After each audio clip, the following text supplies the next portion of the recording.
Guys ఈ రోజు అయితే మనం కమల హారర్ గేమ్ ఆడబోతున్నాం. ఇప్పుడు మనల్ని ఏం చేసిద్దంటే మేసి కల్లేసి మెల్లేసి ఊపేసి కమల అంటే ఒక నార్మల్ ఆంటీ ఉంటుంది. మాక్సిమం ఒక వార్నింగ్ ఇచ్చి వెళ్ళిపోతుంది అనుకున్నా, కానీ గేమ్ ఓపెన్ చేశాక అర్థమైంది ఈవిడ వార్నింగ్ ఇవ్వడానికి కాదు, డైరెక్ట్ మన క్యారెక్టర్నే డిలీట్ చేయడానికి వచ్చింది. హౌస్లోకి ఎంట్రీ అవ్వగానే ఫుల్ సైలెన్స్.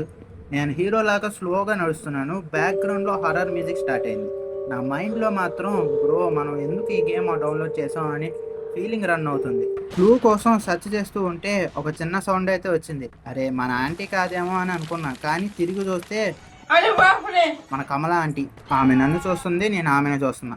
అప్పుడు ఏం చేయాలో తెలియక నేను స్టన్ అయిపోయా. కానీ నా బ్రెయిన్ అంటుంది ఫైట్ చేద్దాం.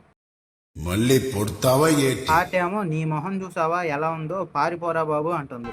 అంతే బ్రో, నేను వెనక్కి తిరగకుండా స్టార్ట్ చేసా. ఇంకా పరుగు ఎక్కడికి వెళ్తున్నానో కూడా తెలియదు. ఏ రూమ్ పడితే ఆ రూమ్లోకి దూరిపోయా. నాకు డైరెక్షన్ తెలియదు, ఏమీ తెలియదు. మ్యాప్ కూడా మనకి కొత్త అసలు ఏం చేయాలో తెలియక ఒక బెడ్ లాంటి దాని కింద దాక్కోవడానికి ట్రై చేసే లోపే నాకు ఎండ్ కార్డు పడిపోయింది.